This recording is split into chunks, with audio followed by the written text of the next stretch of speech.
So let's begin. So as you know, welcome to the latest Trees Around the Globe Student Research Campaign webinar.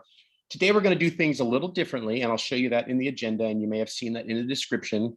We're going to have some breakout rooms where you'll be able to go to 2 different breakout rooms today. And then in August, August 10th, at the same time, we're going to be repeating this webinar, but hopefully those of you who return will be able to go to the other 2, since there are 4 breakout sessions today. So as I have done in the past few webinars, I wanted to just focus on a really cool tree that's somewhere on the planet. And several folks on our team have been going back and forth, showing, this has been in the news lately, and it's called the dragon blood tree, or the Socotra archipelago in Yemen. And it's also its fancy name, its scientific name is Dracaena cinnabari, and it's in Yemen. But really, what's unusual about this are 2 things. It's the shape, as you can see here on the left picture, and then on the right you can see it's very unusual because it has a blood red sap that leaks from the tree. So very cool. Just wanted to show you this. It's basically, it's adapted to an environment where where it's super dry. As you can see in this picture, there's not much going on as far as, grass on the ground. It's mostly rocks and, some, rocky surface. But as you can see, that it's a very odd tree because the upper part of the tree canopy, has, these leaves, these very small leaves on it. But then you see all these strange, the undergrowth branches here, which is, very unusual to see. I don't know if anybody here who's been on here has ever been to Yemen, to see one of these in person, but that's definitely a bucket list of mine at some point. I don't know if I'm going to ever get to Yemen, but it would be cool if I do, to anybody to go see this, see the dragon blood tree. So very interesting. Just wanted to show you that, and you can look it up. You can Google it. There's some amazing photos that people have taken of this dragon blood tree. All right, so this webinar is at ease with the trees. So what we want to do in the next 2 webinars, one for this month and one for on August 10th, is we want to help prepare teachers, students for potential student investigations and research projects with the Trees Around the Globe Student Research Campaign. Now, with all that said, as you know, and you may have heard that we put in a request for a 2-year extension of the campaign to Globe Implementation Office, and they have noted that they have received our extension request, and they are working on that. As you know, the Globe annual meeting was just last week, so they are decompressing from that. So they are going to be working on this and some of the other campaign stuff, the new campaigns, and some of the other campaign extension requests like Mission Mosquito. And they're going to be getting back to us in the near future regarding that. But with that said, we are going to keep going full steam ahead with this. And that's what we want to do in the next 2 months. We want to bring together, what we can in order to help prepare students and teachers for, research projects with trees, looking at everything from land cover to different NASA satellite missions, and the data involved with all of this, for potential projects. So as I mentioned, this is session 1. This is today's Tuesday, July 20th, and the next one will be at the same time on Tuesday, August 10th. So we're super excited to have you come back to that. But what I'm going to do now is go through some of these metrics and everything. Our core campaign team, we're all here other than Dr. Christopher Schumann. His work has taken him other places, but we keep him up here as an emeritus because, he did some awesome, change over time imagery and data sets, and also looking at trees in the news. So today, what we're gonna do with the agenda, we're in the introduction to metrics section right now. And then each of us on the campaign team are going to take about 5 minutes and talk about some of the upcoming NASA missions. I should have on there current and upcoming. A lot of the data for some of these isn't out yet. Of course, like Landsat 9 is not up there yet. But Peter's going to talk about some Landsat 9. I'm going to be talking about lasers from space, just doing for some of you, it'll be a rehashing of ICESat-2, but a little information about GEDI as well. And then Peter will be talking about the ECOSTRESS mission. And then Dorian will be talking about the NASA Food and Drink campaign, which is very cool, brand new. food and drink campaign. So she'll talk to you how that aligns to what NASA's doing.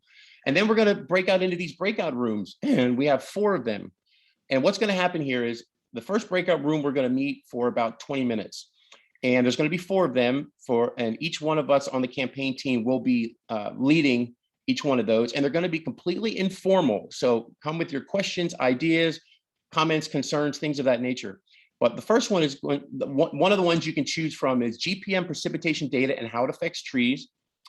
The next one is land cover and land cover change for student research. Oh, I should say that GPM was with Dorian. The land cover change for student research is with Peter.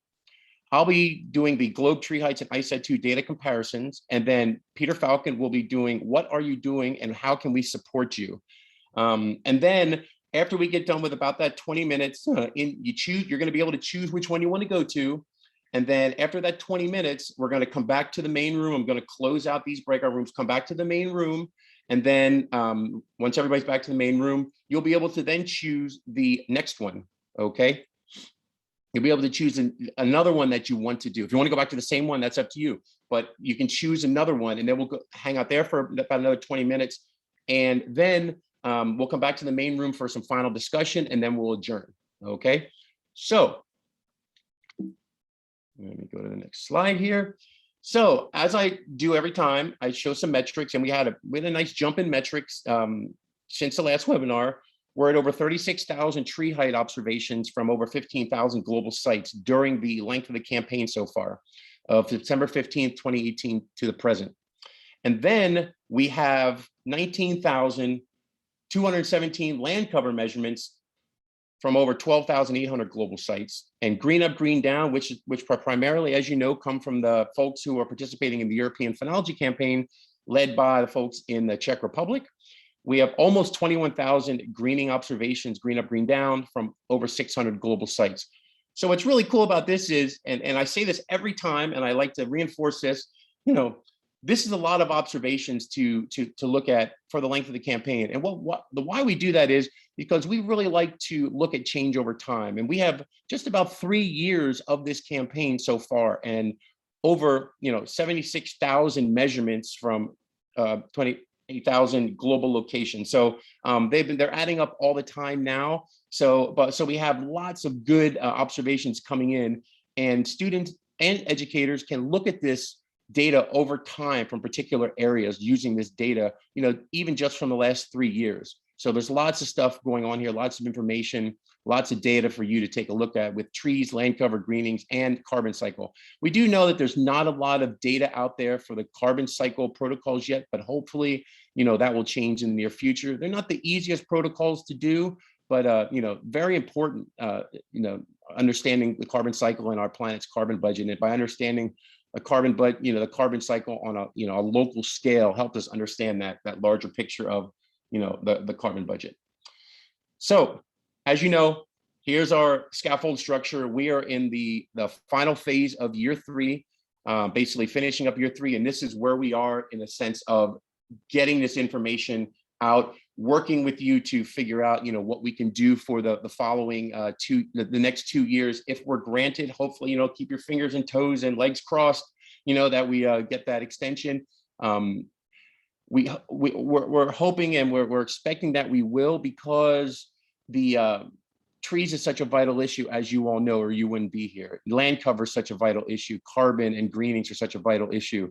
Look at the news, just Google trees, and all these top news stories come up about who's planting trees where, where trees are coming down, where there's, blight, where the out west, Peter, is out in Oregon, and then Tracy and Peter Falconer in California. So there, lots of stuff going out, with forest fires out there on the West Coast. And I'll be actually out on the West Coast next week with my family on vacation, touring a bunch of areas. So we're actually for 2 weeks just about.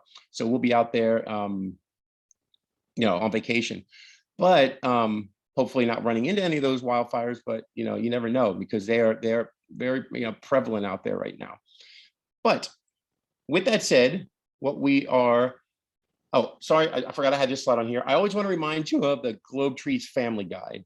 And that is out there now. You can go out and take observations as part of the Globe Trees Family Guide. You can take tree height observations, land cover observations, but if you want to expand your knowledge of trees, okay, if you want to do it as a family, if you have really young children, we have it set up that way. We have these sprout science journeys for very young children to learn more about trees and land cover and things like that. And then we have, the upper elementary to middle school area with the seedling science journeys, where it gets a little more, challenging. These activities get a little more challenging. And then we have the sapling science journeys, which are for high school students and adults. So that's, that gets a little more sophisticated in, what we ask you to do with some data comparisons to some of the satellite data, and looking at the NASA satellite data on different online platforms.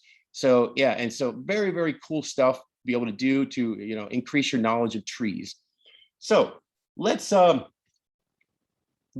pass it over now. I'm going to pass it over now to Peter Nelson, and I'm going to stop sharing my screen so he can share all about Landsat 9 and some of the land cover stuff that he's working on. Thanks, Brian. I really appreciate that. I am excited to, pick up and build off of, this really exciting 3 years of data that we've been able to collect with our Trees Around the Globe student research campaign. Kind of this focus on trees and this part of the land cover, this part of the biosphere, and it's really exciting. The timing of when our campaign might end, at least this initial 3 years, it has a little bit of coincidence with it's going to be the 3-year anniversary of the Globe Observer land cover tool is going to be out. So we'll be celebrating that kind of at the end of this campaign and all the data that's come in, which has been a lot. And then on top of that, we have a new satellite that's getting launched on September 16th. And this is a continuation of the fundamental Landsat satellite missions that started in 1972. And this data is what allows us to actually track something like tree growth over time, which requires this long record to be able to see a tree grow, to even get to a small age of 40 years if it was planted at the beginning of when this satellite mission that NASA has been integral to and helps to lead from the very beginning. And trees was one of those where there was a group of scientists that simulated what the satellite would look like. So they did some experiments on the ground using the red, green, blue near infrared images or lenses and wavelengths to simulate what that satellite would look like. I mean, very similar to what we have students doing in the Globe campaign or what students can do here. But now we have access to almost 50 years of satellite data that are here. So I hope that you'll come join me in my breakout to learn a little bit more about this particular satellite mission, being able to use this launch at the beginning of the school year to get a hook around students, then to think about the change over time that we can see in this particular type of data, where we can go back to 1984 really pretty easily now, look at the actual raw pixel values like you're seeing in some of these images, or look at some of the modeled data that comes out of that, including land cover or changes over time. And so, this is a really exciting time to think about long-term science and the legacy that we're leaving behind with this Trees Around the Globe campaign and the 3 years of data that Brian just highlighted. All of that's going to live on and will be really important to tracking some of the predictions and the changes that might inevitably happen out there. We started this piece just informally talking about, some of the changes that have been happening in Oregon just from last year. And I was disappointed that I didn't get to this area, which was only an hour away from me, and I didn't get some before pictures.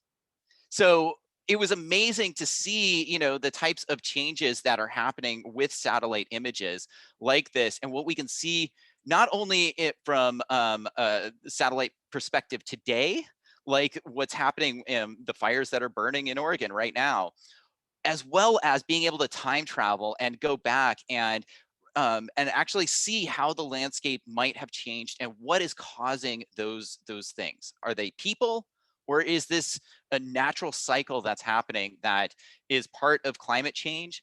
And being able to track them with satellite data and then on the ground data through the globe protocols is really powerful. And so I'm excited about this new satellite coming up and all the great things that we can talk about with this. So come join me and celebrate 50 years of Earth from space with the Landsat mission.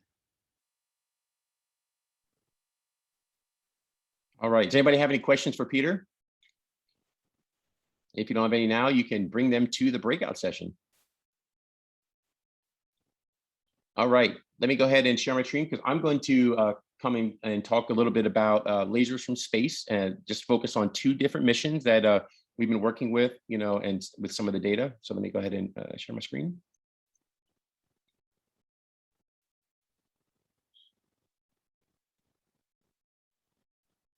All right, so lasers from space. So as you know, we've been, touting ICESat-2, the entire campaign because we aligned the beginning of the campaign on September 15, 2018 with the launch of ICESat-2 on the same date from the Vandenberg Air Force Base in California, basically Lompoc, California. So we have that, as you know, ICESat-2 is a laser altimeter in space, so it's LiDAR.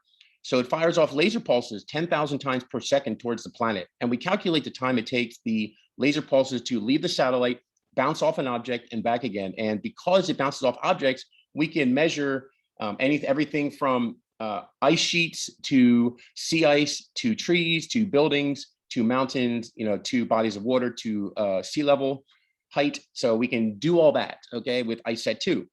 Now, a little more, really amazing resolution is the GEDI instrument. It functions within a certain latitude on the planet because it's on the International Space Station. Because as you know, the International Space Station has a specific orbit, as does ICESat-2. But the GEDI is called Global Ecosystem Dynamics Investigation. And the purpose of this is to measure tree canopy, entire tree canopy heights over time. So we have ICESat-2, which is basically a near polar orbit. So it runs north to south, south to north. And then we have GEDI, which runs, through specific latitudes. So a little bit more about those. Here we have, this is just showing you a beauty shot of ICESat-2. And then as, I'll run this other one in a second. But as I mentioned, it uses LiDAR. So, and what's cool about this is we're able to, well, potentially, and we've done it for many trees, to, compare the ICESat-2 data that's coming back for tree height and tree canopy height with the Globe citizen science data from the NASA Globe Observer. And, and there are ones from the, using handheld clinometers that are in the database as well that we're able to potentially match up to ICESat-2. And that's what my session is going to be on, looking at my breakout session is going to be looking at that data. I want to show you some examples of how I, did some comparisons between isolated trees and ICESat-2 data and groups of trees and ICESat-2 data. And also ICESat-2, when it fires the laser photons to the planet, it's a single laser pulse, but it splits off into 3 beams, and each one of those beams splits off into a pair of basically a weak beam and a strong beam. So there's essentially 6 beams that it's broken up into. And the weak beam versus the strong beam has to do with, 1, power output, and 2, the confidence level of the actual photon that's being returned back to the satellite. And we can talk about that a little bit. So, you have, this mission here that's really cool because it allows you to measure the height of basically anything on the planet. How Earth looks like. We can see oceans, we can see the sea ice, we can see our forest. What is much, much harder to measure is how high things are on a global scale, almost impossible. ICESat-2 adds the 3rd dimension, the elevation. Repeating measurements from ICESat-2 will allow us to measure changes in the ice sheets or in the ocean or in land. ICESat-2 is designed to measure the changes that are going on in the cryosphere, in the polar regions. All the change is at the edges. Those are the steeply sloping parts of the glacier that interact with the ocean. And that's where all the action is. That's where all the mass is being lost. In order to estimate the mass changes, we need to know the height of things. The mission ICESat-2 carries a single instrument. It's called ATLAS, the Advanced Topographic Laser Altimeter System. ATLAS sends out small pulses of laser light 10,000 times a second. And by measuring precisely how long it takes that light to go from the spacecraft down to the Earth and back up to the spacecraft, allows us to figure out what the height of the surface is beneath ICESat-2. We need to measure the time of flight of a single photon or a single laser pulse with a precision of a billionth of a second. NASA engineers had to come up with entirely new ways of measuring time very precisely. A billionth of a second translates to an elevation change precision of just a few centimeters. Climate change is amplified in the polar regions. ICESat-2 is designed to measure those areas and will help us to understand what's going on with our planet. So as you heard there, that was a very, cryospheric ice, specific video.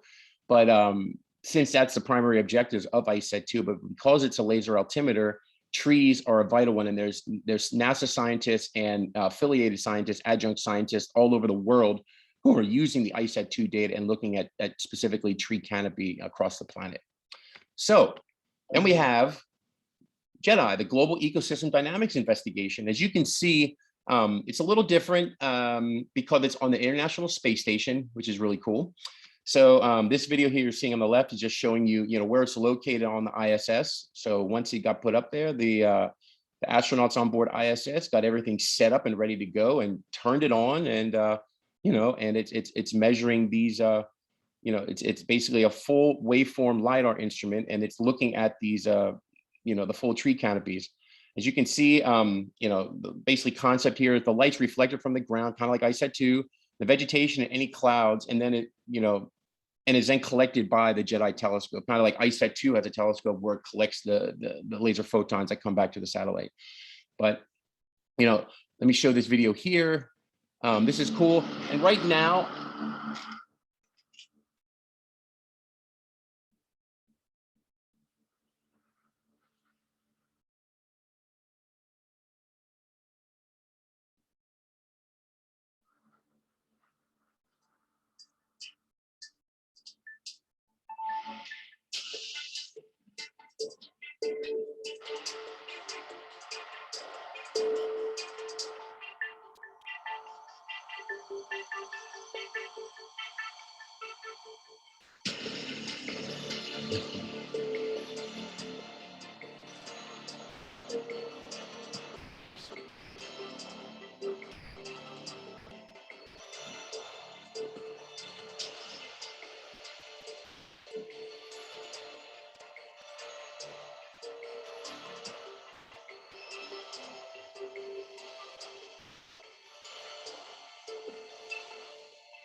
definitely a strange choice having that type of apocalyptic type music for the video, but it's pretty cool because it really gets your attention.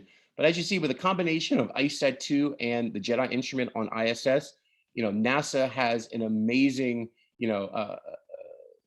way to set up this data set for looking at tree canopy height, carbon storage, carbon sequestration, and all these things. So please feel free to come to my breakout session if you like. If you like other ones seem more ones that you'd like to go to, that's fine. But hopefully you'll get a chance to come and talk about that. I'm going to be focusing mine specifically on ICESat-2 right now.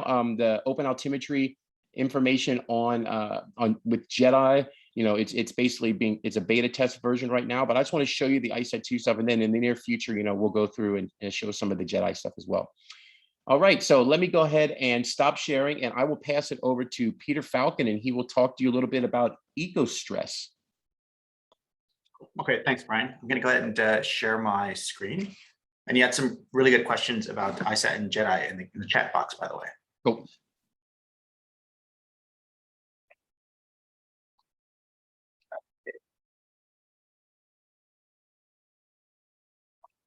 Hopefully you guys can see that okay. Yes, perfect. Okay. So I want to introduce you guys to an instrument called ECOSTRESS. It is on board the International Space Station. Here's a quick picture of what that looks like. But before I do, I just want to thank the science lead. His name is Josh Fisher. He helped to provide some of these slides that you're going to be seeing today. I should say former science lead, because I just found out yesterday he has moved on to a position at UCLA, but he is the tall gentleman here with hair and without. Great asset to have. So hopefully, he comes back to JPL to work with us.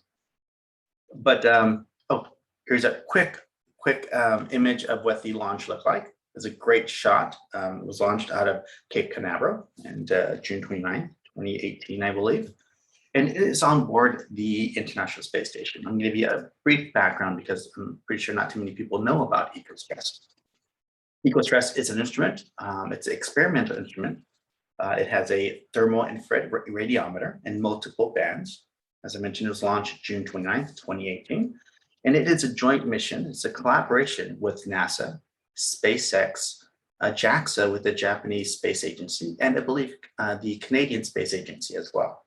So basically what happens is SpaceX is going to be sending resupplies to the astronauts or astronauts into space. And in the back of the Dragon capsule, it's basically called a trunk.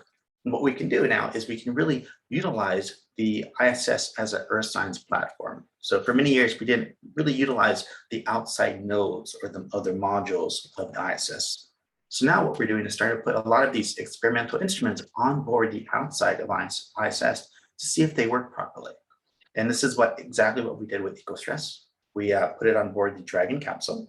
The Canadian Space Agency robotic arm basically grabbed us from the trunk, put us together like Legos, and put us on the side of the Japanese module known as Kibo. So it's a great international partnership. We've done this with GEDI as well, with other instruments like RapidScat and OCO3. And this costs a fraction of what it would cost to actually put this instrument into space by itself. So it's a great partnership and a very low cost. So US citizens really get the best bang for their buck, so to speak. And one ideal thing about this instrument, well, about being on ISS, is it's going to be at a 52-degree inclination, meaning it's going to be able to measure from the top of Alaska to the bottom of South America. So we can get a lot of great data in that area, but we do not get the poles. And here is the science questions for ECOSTRESS. ECOSTRESS stands for Ecosystem Spaceborne Thermal Radiometer Experiment on Space Station. Large names, we love acronyms, we put them for everything. And here are some of the science questions that it's hopefully going to answer. How is the terrestrial biosphere responding to changes in water availability? How do changes in the diurnal vegetation water stress impact the global carbon cycle? So basically what we can do is, since we can go over the same spot multiple times, we can actually see the differences during the day and at night. And that's something that you can really only do with ISS, because a lot of the other instruments will cover the same spot of the day at the same time every few days or weeks. And we can also measure agriculture vulnerability as well. So has a lot of great science applications. What I'm going to do is I'm going to play this quick little video because it's going to explain what it does far better than what I can. It's put together by the science team. So let's go ahead and watch it very quickly.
I'm surprised. I thought it would have the same kind of doom and gloom music like the other video.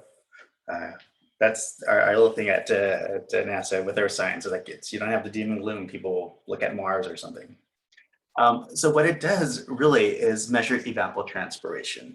And that's a process by which water is transferred from the land to the atmosphere by evaporation from the soil and other surfaces, as well as transpiration from plants. Or as my colleague mentioned, he just said, basically what we do is we measure the sweat from plants. Pretty simple. And for our purposes, you know, ET, evapotranspiration, is a key climate variable. It basically ties into the water cycle, the energy cycle, and the carbon cycle.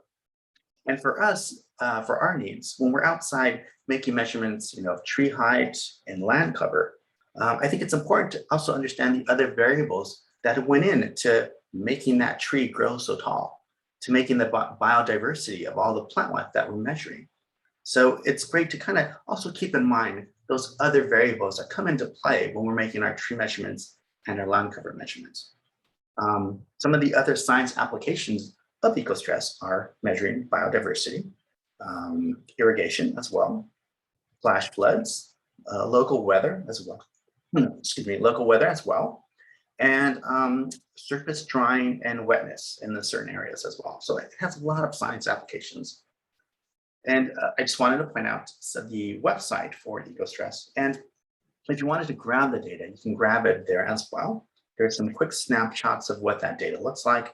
It's measuring water stress in certain areas. If we want to see the amount of available water in certain areas compared to, you know, the need, I should say, to the availability of the water and how plants stress out when they don't have the water that they do need.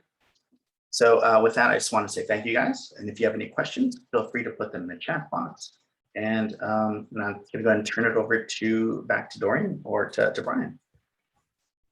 Hey, thanks. What I'm going to be talking about is going to lead directly into what you were just talking about. So let me get over here to the right presentation. I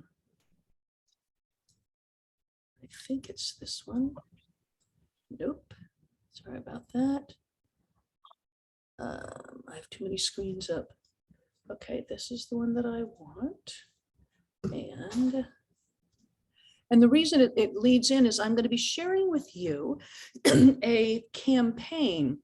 So a campaign is basically when are you guys able to see my slides now? I know it's not on present yet. I'll put them in present mode. Do that, present from beginning.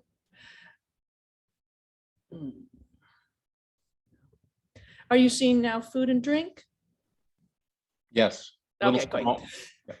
Marvelous. So the food and drink campaign is it's a NASA at the headquarters level communication campaign. So it's basically a way to let various parts of the public, and I'll kind of show you the audiences and where you fit into this, to be able to explain to them how and why NASA data, like the data from GEDI, the data from ECOSTRESS, the data from ICESat-2 and many other satellites are able to be kind of brought together and used for better understanding a lot of different facets of, sorry, right before this, I took a sip of water and of course it made me choke.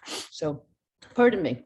But I mean, looking at a lot of different facets of food security. So I'm going to go through and just show you how this campaign is going to be sharing information and data, and where you can find that data and what the dates are for it. Things have not yet been released because the way that communications likes to do things is they kind of like to release a little bit of these things every day during the campaign. So it's a month-long campaign. It will be starting next Monday. And the parts to this campaign are a cooking show. So they'll have these short kind of cooking shows every week, farmer and community focused features, lots of really, really great science stories, visually driven explainers and research stories. A lot of these are going to be taking what we just learned about those different satellite missions and looking at how are those data being applied in real world settings. So these are the dates for the campaign, and these are kind of the silos, the themes that they're looking at. Next week, we're going to be starting off with crops, and their cooking show will feature a 7-layer cropland dip, kind of having some fun with this as communications are wont to do. So that's going to be pretty neat. Then the next week is going to be looking at fisheries and aquaculture. The week after that, we'll be looking at ranching and drought. And then they're going to do a crops reprise, and then finish up with food security. So a really neat opportunity, I think, for finding some real world applications, which you might use in the classroom in the fall to spur your students into thinking about some various investigations they might consider, which use some of the different GLOBE protocols, particularly the tree protocol and land cover protocol and others. Mosquitoes are, of course, pollinators for plants and trees. So that's super important as well. So in looking at this, we're looking at the people and the community and focusing our features on storytelling, helping people to better understand who's using this data, how they're using this data, and how using this data is helping us to better understand, food and crops and also drinks, and understanding what we're doing right now because of climate change and because of increases in population and varied locations of where people are living. How are we looking ahead to respond to the growing problems with climate change? So that's kind of a neat thing, that it's community and family focused. These are the different audiences that we're hoping to reach. Some, of course, are going to be your folks that are focused on, food, our food columnists and broader agriculture, type of groups. TV personalities who want to get the story out there. And then here's where you come in, science interested public and professionals. And then, of course, we're also wanting to reach out to decision makers who might not know that these NASA data are available. And so we can raise, their consciousness level and show them the ways in which these data are being used and invite them to come on and figure out how to use the data. Like I say, the cooking show is going to be a lot of fun. There'll be an episode each week. It will come in, and whatever food they're eating, they'll have a scientist who's nibbling on the food, but then also sharing with them information about whatever the instruments were that were being used to collect the data, as well as how those end users are using the data. There should be some really intriguing opportunities to find cool products, which then you can take and use with your students and learn about yourself. It's always any way that we can show the general public how important, well, we all know food and drink are absolutely vital to life. So to show them how important our NASA satellite data and NASA mission data are in helping us to make food more sustainable and available. So basically what I have here is you can access all of this content through the YouTube NASA television channel. That's where you'll see the cooking show when they come out. On Facebook, they'll be regularly, if you look at the NASA Earth Facebook, they'll be regularly sharing links. When the stories are released, they'll share those, and the same with Twitter. So I hope that you will get a chance to look at some of these and to be looking for some of these different products that are going to be shared, during the next month with this campaign. Thank you, Dorian. That's amazing stuff. I love the food and drink campaign. And Joanne Hamilton put an interesting chat comment. It would be great if there was a look at indigenous cultures and subsistence food, the impacts on climate change. Have you heard anything about that related to? I have indeed. Excellent question. So when we're looking at aquaculture and fisheries, we're doing a deep dive on Peru, which is also a GLOBE country, and going in and looking at with indigenous populations there, and then a population which absolutely is based around aquaculture and fishing. And what are the impacts on them, and what does the future look like? There's also going to be a neat one that's looking at avocados and the challenges with growing avocados and where they're grown, and even looking at equity issues as far as the land that's being used, the water that's being used, and who's not getting the water when it's being used for almond and avocado farming in California. So there should be some interesting stories, and stories that do look through the lens of diversity, equity, and inclusion. Hey, Dorian, this is Peter speaking. I was saying, I'm not sure if your presentation got people hungry and thirsty, but you and Peter started a great conversation about what type of fruit trees are in people's local areas. So take a look at that chat. It's pretty good. I will. Hey, and when I'll put in a little plug here for my session. So I'm going to be looking at the impact of precipitation on trees. We're going to be kind of taking a look at, the impact of drought, climate change, and flooding, so extreme events on trees. And then I'm going to be showing people how they can easily access seasonal and monthly GPM precipitation data, which then would be very, very useful to students as they're better understanding which trees, can and should be grown in their locations, which are native trees, and getting a better understanding for, does the amount of precipitation that you have been getting, and you can go back 20 years, will it still meet the needs based on what the climate projections are? So there's a plug for my session. Excellent. Thank you, Dorian. You bet. So, all right. So we're going to lead into the breakout sessions, and let me go ahead and share this again. Just this slide here so you can see. I'm not going to hit you can probably see it right now. But in these breakout sessions, as I mentioned, we have Dorian's going to be doing the GPM precipitation data and how it affects trees. Peter Nelson, land cover change for student research. I'll be talking about globe tree heights and ICESat-2 data comparisons. And Peter Falcon, what are you doing and how can we support you? So let's hope this all works well. So we'll see. You know how Zoom can be a little fidgety sometimes, funky, but I'm going to go ahead and open up the rooms, and you're going to see, I don't know on your end if you're going to be able to see the entire title, but you'll basically see land. Okay, that's Peter Nelson, GPM, Dorian, Globe T, it says here on mine. That's me, and then how can is with Peter Falcon. So I'm going to go ahead and open all the rooms, and I'll wait in this main room until I see everyone jumped into a room. And we're going to spend about 15 minutes in this, and then I'll do a 5-minute warning. Hopefully I can do that from my room. I think I can. So yeah, so hopefully, fingers crossed, everything Zoom works out well. So I'm going to go ahead and open all the rooms, and feel free to choose one, and we'll see you in the breakout rooms.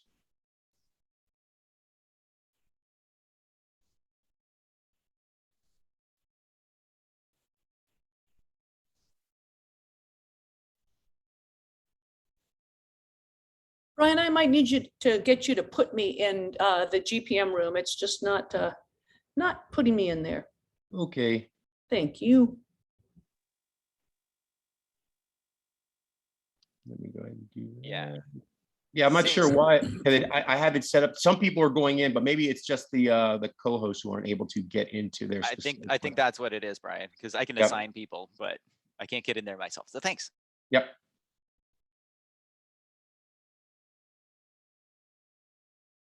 All right, we have a couple more here. All right, we have 4 more.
Hi, Dorian.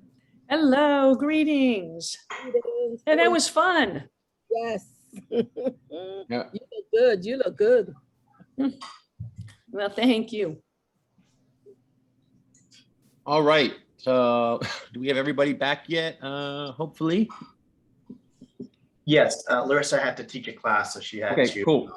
All right. So now what I'm going to do is I'm going to open up the rooms again. And if you're able to join one, just go ahead and join it. If you can't, let me know and tell me which one you'd like to go to, and I can send you there. So I'm going to go ahead and open all the rooms again.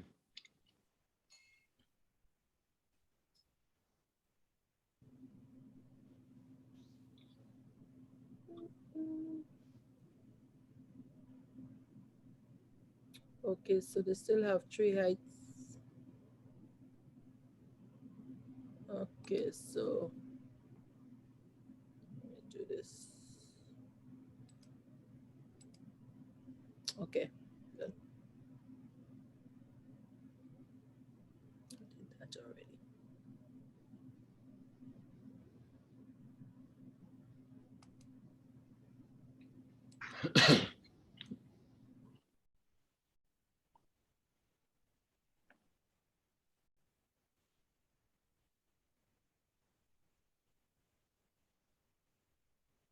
Joanne, are you able to get to one? I'm here, I thought. I chose the land cover and Oh, okay. land. Let me, I'll send you to that one. It looks like it's Zoom. So let me send you there.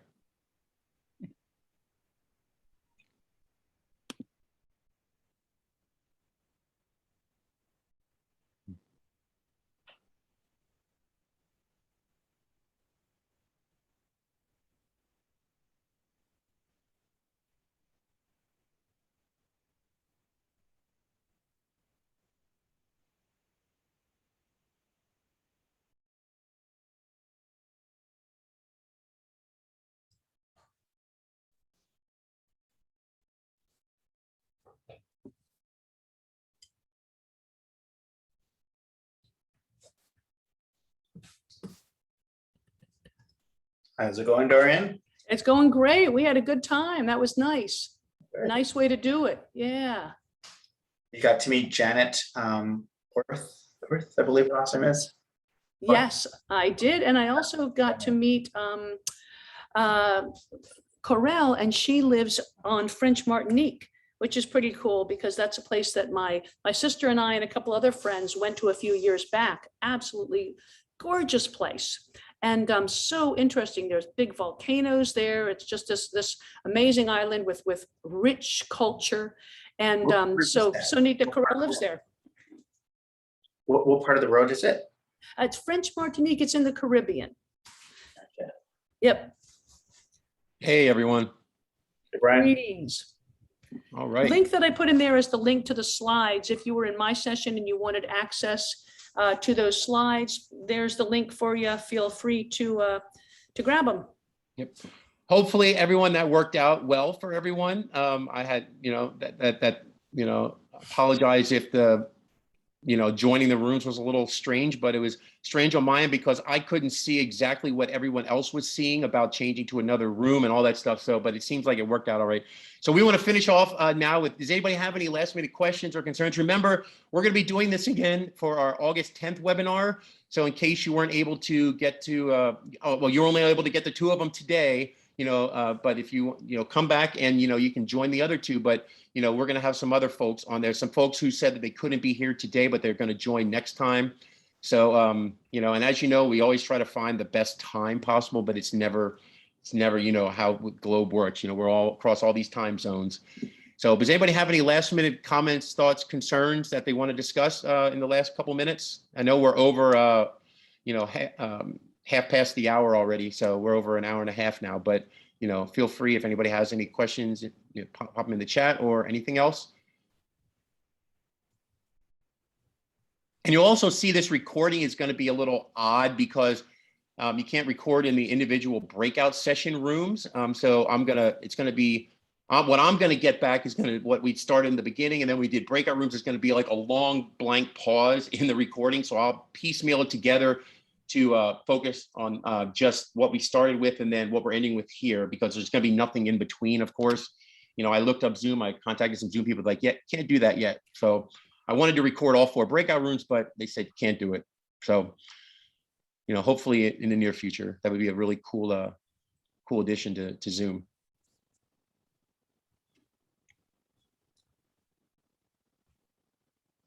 All right, well, thank you everyone for joining and you know, and bearing with us for this little, you know, change in the procedure, how we did it this time.